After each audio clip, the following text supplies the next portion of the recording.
अच्छे तरीके से संपन्न हुआ, जिसके लिए सभी जीवनधारा संघ फैमिली का धन्यवाद। और स्वामी विवेकानंद ग्लोबल अवार्ड हम लोग 2 महीने से इसके नॉमिनेशन मंगा रहे थे। नॉमिनेशन हमारे पूरे ऑल ओवर इंडिया से था, कुछ बाहर कंट्री से भी 2-3 नाम आए थे, लेकिन उसके बाद सिलेक्शन हम लोगों ने नहीं किया क्योंकि हम लोगों ने इंडिया के अवार्ड्स रखे थे। तो नेक्स्ट टाइम कोशिश होगी कि ऑल ओवर वर्ल्ड से ये अवार्ड रखा जाए। और स्वामी विवेकानंद ग्लोबल अवार्ड हमारे 12-13 स्टेट में से नाम आया था, जो 12-13 स्टेट में से 4 स्टेट के लोगों को अवार्ड दिया भी गया, दिल्ली के, वेस्ट बंगाल के, यूपी से और बिहार से। ये 4 अलग अलग स्टेट से नाम दिया गया, जो उनको अवार्डीज बनाए गए, जो अच्छे काम करे थे उस समाज में। और Swami Vivekananda global award 11 categories में डिवाइड है, जो 2 डॉक्टर, 2 टीचर, 2 एडवोकेट, 2 पुलिस वाले, 2 print media, 2 electronic media, 2 sportsman, 2 actress और 2 अधिवक्ता। तो ये अलग अलग क्षेत्र से हम लोग नॉमिनेशन मंगाते हैं, कम से कम 250 से 300 नॉमिनेशन आते हैं एक फील्ड की। उसमें से 2 लोगों को सिलेक्शन करना बहुत बड़ी बात होती है, लेकिन हमारी टीम और बहुत सारी प्रोफाइल से हम लोग सिलेक्शन करके उनको अवार्ड देते हैं। और हमारे अवार्ड की सबसे बड़ी खासियत है कि आज आप मुंबई में देखते रहोगे बहुत सारे अवार्ड्स होते हैं, चाहे वो फिल्म इंडस्ट्री के हो, चाहे वो सोशल एक्टिविटीज़ के हो, चाहे वो NGO के हो, बट सबसे 1100, 11,000, 21,000, 51,000 मांगे जाते हैं कि आपको अवार्ड देते हैं। तो उस अवार्ड की वैल्यू नहीं रहती, क्योंकि एक बार मुझसे भी पैसा मांगा गया था अवार्ड के लिए, तो मैंने डायरेक्ट मना कर दिया था। मुझे भी 5 से 6 अवार्ड मिल गए जो राष्ट्रीय लेवल के हैं, कि वो मेरे काम पे मिला है, इसलिए मुझे खुशी है। इसीलिए मेरी NGO से भी मैं उम्मीद करूंगा कि अगर मैं आगे इन फ्यूचर इस NGO में नहीं भी रहता हूँ और कोई इसमें इसका मेंबर्स है, इसका फाउंडर मेंबर है, इसका राष्ट्रीय अध्यक्ष होता है, उससे भी यही आह्वान करूंगा कि इन फ्यूचर भी किसी से बिना पैसा लिए इनको अवार्ड देंगे। तो ये स्वामी विवेकानंद ग्लोबल अवार्ड, जो स्वामी विवेकानंद साहब यूथ के आदर्श थे, समाज के लिए, देश के लिए बहुत बड़ा उनका योगदान रहा है, तो इनके नाम पर हम लोग स्वामी विवेकानंद ग्लोबल अवार्ड करते हैं। और हमारी NGO को तहे दिल से धन्यवाद देना चाहूँगा। जिस तरीके से अवार्ड आपने रखा, जीवनधारा संघ और क्या-क्या काम कर रहा है या इन फ्यूचर क्या काम करने वाला है? देखो, जीवनधारा संघ के बहुत सारे मकसद है, ऑलरेडी तो मैंने स्टेज पे बोल दिया, बट मीडिया बहुत बड़ी प्लेटफॉर्म होती है और आप लोगों ने तो हमेशा, आपने तो बहुत अपने कैमरे के माध्यम से बहुत सारी न्यूज़ दिखाया है। तो हम लोग हॉस्पिटल हो गया या तो फिर मतलब लावारिस बॉडी के ऊपर बोल चुका था कि हम लोग लावारिस बॉडी इसके लिए बोलते हैं कि पुलिस वाले उसको बोलते हैं ये लावारिस है, इसका कोई नहीं है।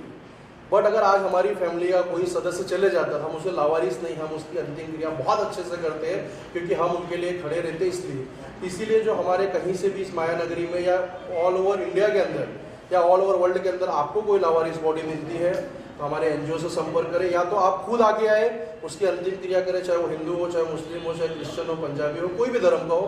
क्योंकि जब लोगों को कहा गया है कि इंसान की जान जाने के बाद उसकी जात वहीं खत्म हो जाती है, वो आत्मा छोड़ के चले जाती है।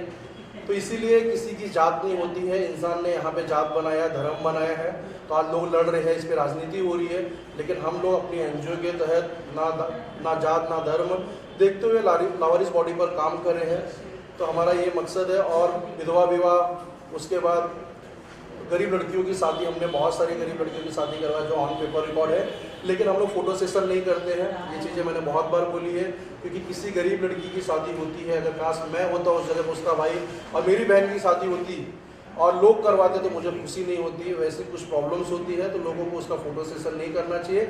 आपको भगवान ने नवाजा है, ईश्वर ने नवाजा है, भगवान ने दिया है, तो आपको उसका आगे आना चाहिए और उस गरीब लड़की की शादी करना चाहिए, क्योंकि किसी भी लड़की की जाति नहीं होती है, वो अपनी बेटी मान के उसकी शादी करवाना चाहिए।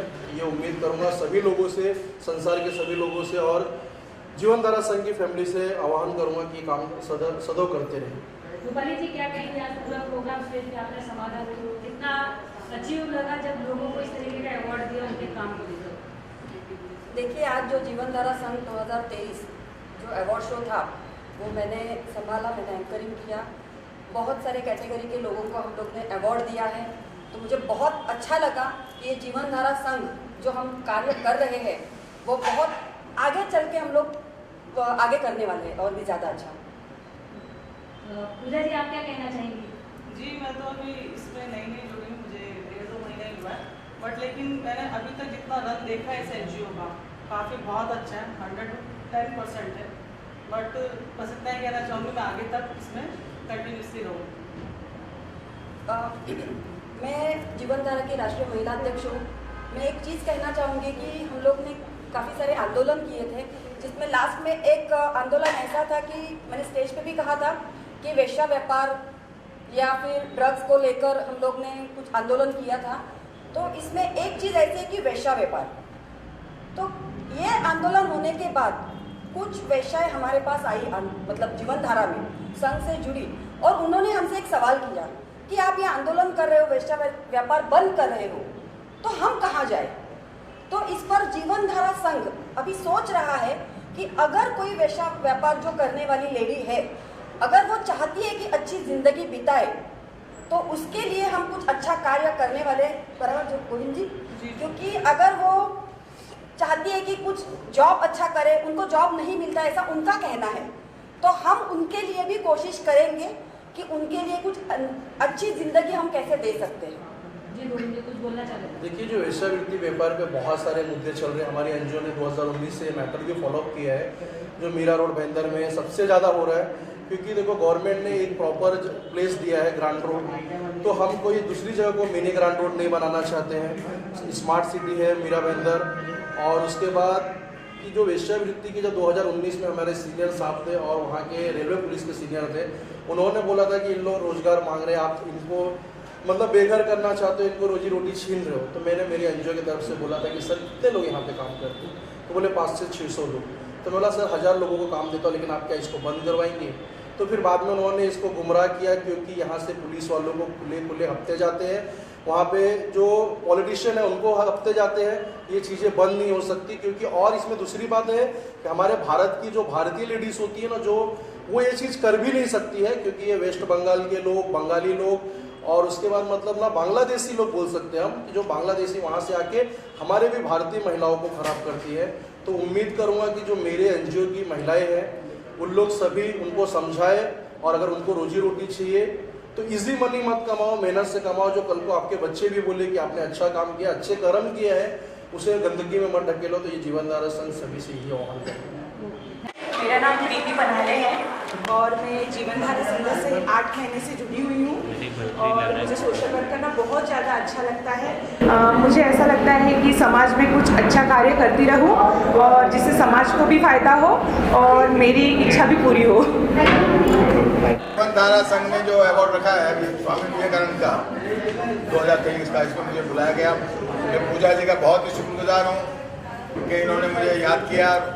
यहाँ मतलब जिन लोगों को अवार्ड दिया गया, वाकई में अमूमन तो हम जाते हैं तो वहाँ फिल्मी अवार्ड होता है, जिसमें हमारे सारे फिल्म से कलाकार ज्वाइन होते हैं। यहाँ पे अलग अलग क्षेत्र के लोग आए, कोई टीचर है, तो कोई समाज सेविका है, कोई डॉक्टर है, कोई पुलिस है। तो इस तरीके का ये अवार्ड देख के मुझे बड़ा अच्छा लगा। मैं ईश्वर से यही प्रार्थना करता हूँ कि जिस मकसद से इन्होंने ये संस्था बनाई है, ये संस्था काफ़ी लोगों की सेवाएं भी करती रहती है, जिसमें पूजा जी भी वन ऑफ द पार्ट है। उसमें सिद्धू, इनका नाम है पूजा सिद्धू जी, है ना? पूजा सिद्धू जी है, और इन्होंने मिलकर ये जो इनकी संचालित हो रही है, तो मैं समझता हूँ कि ये अपने आप में एक बहुत प्यारा अवार्ड है। ऐसे अवार्ड में मैं ही नहीं, मेरे अलावा मेरे जो जितने दूसरे भी फिल्म वाले लोग हैं, मैं उनसे भी गुजारिश करूँगा कि ऐसे अवार्ड को मिस ना करें, बल्कि हो सके तो अपना समय ज़रूर दें, क्योंकि इन बच्चों का प्रोत्साहन बढ़ता है। ये जो वर्कर है, दूसरे लोग जो हर क्षेत्र में जाके सेवाएं करते हैं, तो उनका भी मनोबल बढ़ता है। तो हम लोगों को जाना चाहिए, और ख़ास करके आप मीडिया से भी मैं बहुत बहुत शुक्रगुजार हूँ कि इतनी सारी मीडिया आई है। मीडिया को भी मेरी तरफ से बहुत बहुत बधाइयाँ, धन्यवाद। बहुत अच्छा लग रहा है अवार्ड फंक्शन में आते हुए। हालांकि हमारा शेड्यूल शूटिंग का बहुत टाइम रहता है, लेकिन बहुत ही मज़ा आया यहाँ आकर, और मेरी बड़ी शुभकामनाएं इस अवार्ड फंक्शन के लिए। और ये जो अपना जीवनधारा संघ जो अपना ये एनजीओ है, बहुत बहुत शुभकामनाएं। मेरी यही दुआ है कि ये तरक्की करें और लाइफ में ऐसे अच्छे अच्छे प्रोग्राम्स करते रहें, और हम आर्टिस्टों को बुलाते रहें। तो यही शुभकामनाएं, यही दुआएं इनके लिए। और सबसे पहले मैं थैंक्स करना चाहता हूँ अपनी बहन शिरीन का, जो ये मेरी बहन है, तो इन्होंने मुझे बुलाया है और पूजा सिद्धू का जो मेरी दोस्त हैं उन्होंने मुझे इनवाइट किया है इसके लिए, और बड़ा बिजी शेड्यूल करके रहते हुए भी फिर भी मैंने टाइम निकाला। तो मेरी शुभकामनाएं इन लोगों के लिए, और यही दुआएं कि ये दिन रात दिन दुगना चार चौगुनी तरक्की करें। तो बाकी मैं अपने बारे में तो आप लोग मुझे जानते हैं, मैं फिल्म एंड टीवी एक्टर कमाल मलिक, मेरी बहुत सारी फिल्में हैं, बहुत सारे सीरियल हैं। क्या कुछ कहेंगे, आपको अवार्ड सम्मानित किया गया है, क्या कुछ कहेंगे आप? मैं बहुत शुक्रगुजार हूँ जीवन धारा से कि मुझे आज किया जो भी किया है मुझे इस अवार्ड के लिए चुना है कि मेरा लाइफ का जो भी मैं अपना पार्ट अपने समाज के लिए देती हूँ। मैं अपने मोबाइल प्लस डिपार्टमेंट में काम करते हुए मेरा जो ये सोशल वर्क है उसके सम्मानित के लिए मैं जीवन सबको बहुत बहुत थैंक्स और धन्यवाद। क्या कुछ कहेंगे इस अवार्ड के बारे में? वैसे कहीं अवार्ड आप जीत चुकी हो, इस बार फिर एक बार अवार्ड मिला विवेकानंद के नाम पे, क्या कुछ कहेंगे आप? जीवन धारा संघ गोविंद पांडे जी ने ये अवार्ड से सम्मानित किया मुझे, स्वामी विवेकानंद अवार्ड, जो कि नाम ही इतना बड़ा है, और इसके लिए मैं शुक्रिया अदा करना चाहूँगी जीवन धारा संघ एनजीओ का, गोविंद पांडे जी आके मुझे उन्होंने बुलाया यहाँ पर, और ऐसा सोशल वर्क की वजह से